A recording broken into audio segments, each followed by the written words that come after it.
ಗೌರಿ ಹಬ್ಬಕ್ಕೆ ಬಾಗಿನ ಕೊಡುವಾಗ ಈ ನೇಮ ಪಾಲಿಸಬೇಕು.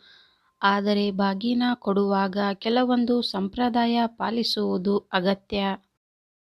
ಗೌರಿ ಪೂಜೆಯ ನಂತರ ಮುತ್ತೈದೆಯರಿಗೆ ಬಾಗಿನ ಕೊಟ್ಟರೆ ಮುತ್ತೈದೆತನ ಗಟ್ಟಿಯಾಗುತ್ತದೆ ಎಂಬ ನಂಬಿಕೆ ಇದೆ.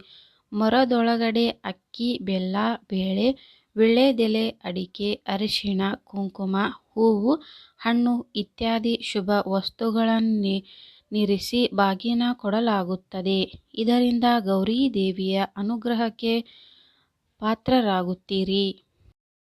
ಆದರೆ ಬಾಗಿನ ಕೊಡುವಾಗ ಕೆಲವೊಂದು ನಿಯಮಗಳನ್ನು ಅನುಸರಿಸಬೇಕಾಗುತ್ತದೆ. ಮುಖ್ಯವಾಗಿ ಬಾಗಿನ ತೆಗೆದುಕೊಳ್ಳುವಾಗ ಅಥವಾ ಕೊಡುವಾಗ ಯಾವ ದಿಕ್ಕಿಗೆ ಮುಖ ಮಾಡಿ ಕುಳಿತುಕೊಳ್ಳಬೇಕು ಎನ್ನುವುದು ಮುಖ್ಯ. ಬಾಗಿನ ಕೊಡಲು ಮುತ್ತೈದೆಯನ್ನು ಪೂರ್ವ ಅಥವಾ ಪಶ್ಚಿಮದ ಕಡೆಗೆ ಮುಖ ಮಾಡಿ ಕುಳ್ಳಿಸಬೇಕು. ಬಳಿಕ ಅವರ ಅಂಗೈ ಮತ್ತು ಕಾಲುಗಳಿಗೆ ಅರಿಶಿಣ ಹಚ್ಚಬೇಕು. ನಂತರ ಕುಂಕುಮ ಮತ್ತು ಹೂವನ್ನು ಕೊಡಬೇಕು.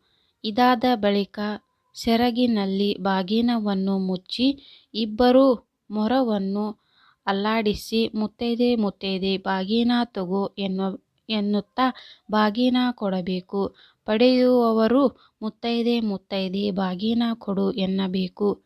ಸೀರೆಯ ಸೆರಗಿನಲ್ಲಿ ಮಹಾಲಕ್ಷ್ಮಿಯ ಸೌಭಾಗ್ಯ ರೂಪದಲ್ಲಿರುತ್ತಾಳೆ. ಹೀಗಾಗಿ ಸೆರಗು ಮುಚ್ಚಿ ನೀಡಬೇಕು. ಬಾಗಿನ ಕೊಡುವುದು ಮತ್ತು ತೆಗೆದುಕೊಳ್ಳುವುದು ಸಮೃದ್ಧಿಯ ಸಂಕೇತವೂ ಹೌದು. ಇದರಿಂದ ಸಂಪತ್ತು ವೃದ್ಧಿಯಾಗುತ್ತದೆ. ಈ ಮಾಹಿತಿ ನಿಮಗೆ ಇಷ್ಟವಾದಲ್ಲಿ ಒಂದು ಲೈಕ್ ಮಾಡಿ ಹಾಗೂ ಸಬ್ಸ್ಕ್ರೈಬ್ ಮಾಡಿಕೊಳ್ಳಿ. ಇಂತಹ ಯೂಸ್ಫುಲ್ ವಿಡಿಯೋದೊಂದಿಗೆ ಮತ್ತೆ ಸಿಗೋಣ. ಈ ವಿಡಿಯೋ ಕೊನೆತನಕ ನೋಡಿದ್ದಕ್ಕೆ ನಿಮಗೆಲ್ಲರಿಗೂ ಧನ್ಯವಾದಗಳು.